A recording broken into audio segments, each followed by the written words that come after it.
لہم آذان لا يسمعون بها، کان تو ہیں ان کے لیکن ان سے وہ سن نہیں سکتے. یہاں پر ہم نے عام طور پر ڈسکشن کی تھی کہ سننے کا پہلے ذکر آتا ہے یا دیکھنے کا. سننے کا ہمیشہ پہلے آتا ہے. میں نے سننے کے پہلے ذکر کرنے کی کچھ فوائد بتائے تھے آپ کو، اور کہا تھا کہ ہدایت کا، اللہ کی ہدایت کا تعلق زیادہ کس چیز سے ہے؟ سننے سے ہے. سننے سے اصل تعلق ہے اس کا. یہاں پر ایسے لوگ ہیں جن کے دل بند ہیں، اس کا اپوزٹ، اس کا متضاد ہے. ان کے دل بند ہیں، ان کے دل اب ان سے وہ سوچتے نہیں ہیں. تو اب آنکھوں کا پہلے ذکر ہے ان لوگوں کے کانٹیکسٹ میں، کیونکہ جب دل بند ہو جائے، روحانی دل بند ہو جائے، تو آپ کی ساری سوچ کس کی بنیاد پر ہوتی ہے؟ دیکھنے کی بنیاد پر. اعین لا یبصرون بها، اذان لا يسمعون بها. کان تو ان کے ہیں لیکن وہ سنتے نہیں ہیں. وہی بات جو آپ سنو اور آپ کی ساری زندگی بدل جائے. اللہ کی کوئی آیت سن لو، کوئی فاتحہ پہ غور کر لے، ساری زندگی اس کی بدل جائے. لیکن کیونکہ اس کا دل بند ہے ابھی، آنکھیں اس کی بند ہیں ابھی، کان بھی بند ہو جاتے ہیں. وہی بات جو آپ سن رہے ہو وہ بھی سنے گا، لیکن اس کو وہ مذاق لگے گی، اس کو وہ بیکار لگے گی. وہ کہے گا یہ کیا بکواس ہے، یہ میں کیوں ٹائم ویسٹ کروں اپنا. اس کا کوئی اثر ہی نہیں ہوگا.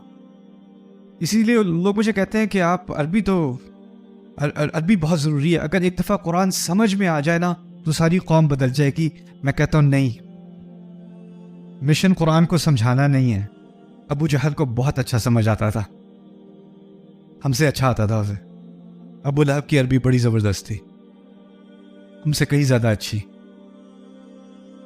اور وہ لوگ اور جو شعراء تھے، ادباء تھے عرب کے، جو ماہرین تھے عربی کے، عربیت کے، ان میں سے کئیوں نے قرآن کا انکار کیا تھا.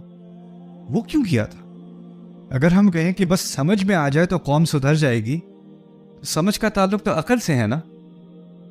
لیکن اللہ تعالیٰ نے یہ نہیں کہا کہ وہ دماغ استعمال نہیں کرتا. دماغ سمجھ رہا ہے، دماغ کو بات سمجھ میں آ رہی ہے. انکار کہاں ہو رہا ہے؟ دل میں ہو رہا ہے. عربی سیکھنے سے دل صاف نہیں ہو جائے گا. عربی سیکھنے سے دل صاف نہیں ہو جائے گا.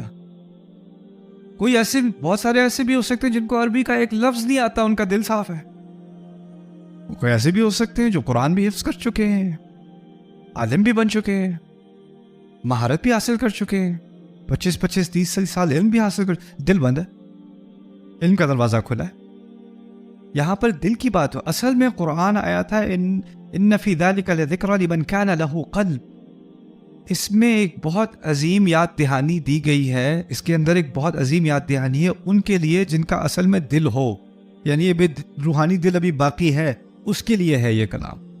یہ جو ہم علم حاصل کرنے کی کوشش کر رہے ہیں نا، عربی سیکھنی چاہیے، تفسیر سیکھنی چاہیے، علم حاصل کرنا چاہیے، وہ اصل میں ایک سٹیپ ہے، ایک قدم ہے. لیکن قدم کا اصل مقصد قدم نہیں ہوتا، ایک منزل ہوتی ہے. منزل ہے دل صاف کرنا. اصل چیز وہ ہے، وہ بھول جاتی ہے انسان کو. میں اس بات کا خود اعتراف کرتا ہوں کہ کیونکہ میری دلچسپی ہے قرآن کے ریسرچ میں، قرآن کے مطالعے میں، قرآن کی تفاسیر میں، مجھے بار بار گھوم پھر کر اپنے آپ کو دوبارہ یاد دلانا پڑتا ہے میں پڑھ کیوں رہا ہوں. کیونکہ آپ تحقیق میں پڑھ جاؤ، اس کی لغوی بحث کیا ہے، اس کا اعراب کیا ہے، اس میں متکلمین نے کیا بات کی ہے، اور بلاغت کے اس میں کیا کیا پہلو ہیں، اور اس میں کیا اختلافات ہیں، اور اس کا کیا مطلب ہے، اور اس کا کیا مطلب ہے، اور سائنس کی تحقیق اور تاریخ کی تحقیق، یہ ساری تحقیق کرنے کے بعد میں کبھی میں اپنے کالیگس کے ساتھ ڈسکس کر رہا ہوتا ہوں، ڈاکٹر صاحب کے ساتھ ڈسکس کر رہا ہوتا ہوں، آخر میں جاتے کہتا ہوں یار لیکن یہ اللہ، اس سے ہمارے دل پہ کیا ہوگا، اصل بات کیا ہے آخر میں آ کے. کیونکہ شروعات بھی وہی ہے اور سارا سفر کرنے کے بعد اس کی انتہا بھی وہی ہے. اس کا دل پہ کیا اثر ہونا چاہیے. یہاں کہہ دیا نا لہم قلوب لا یفقہون بہا، اور یہی اصل میں ایک قرآن کی بہت عظیم، اس کے عظیم کرشموں میں سے ہے، قرآن کے اس کے معجزات میں سے ہے کہ یہ واحد دینی کتاب ایسی ہے. اور میں تو یہ بھی دینی بھی نہیں کہوں گا، یہ واحد کتاب ایسی ہے جو علمی بات بھی کرتی ہے اور روحانی بات بھی کرتی ہے اور ان کو الگ نہیں ہونے دیتی. اگر آپ کسی کتاب میں علمی معلومات کی کتاب ہو نا، اس میں روحانیت نہیں ہوگی، اس میں آپ کے دل پہ اثر نہیں پڑے گا، کیونکہ اس میں سائنٹیفک انفارمیشن ہے، تاریخی معلومات ہیں، سائنسی معلومات ہیں، کوئی اور معلومات ہیں. اگر آپ کوئی شاعری پڑھ رہے ہو یا کوئی جذباتی کلام پڑھ رہے ہو سکتا ہے آپ کے دل پہ اس کا اثر ہو رہا ہے. کچھ کلام کا اثر ہوتا ہے علم اور کچھ کا ہوتا ہے جذبات.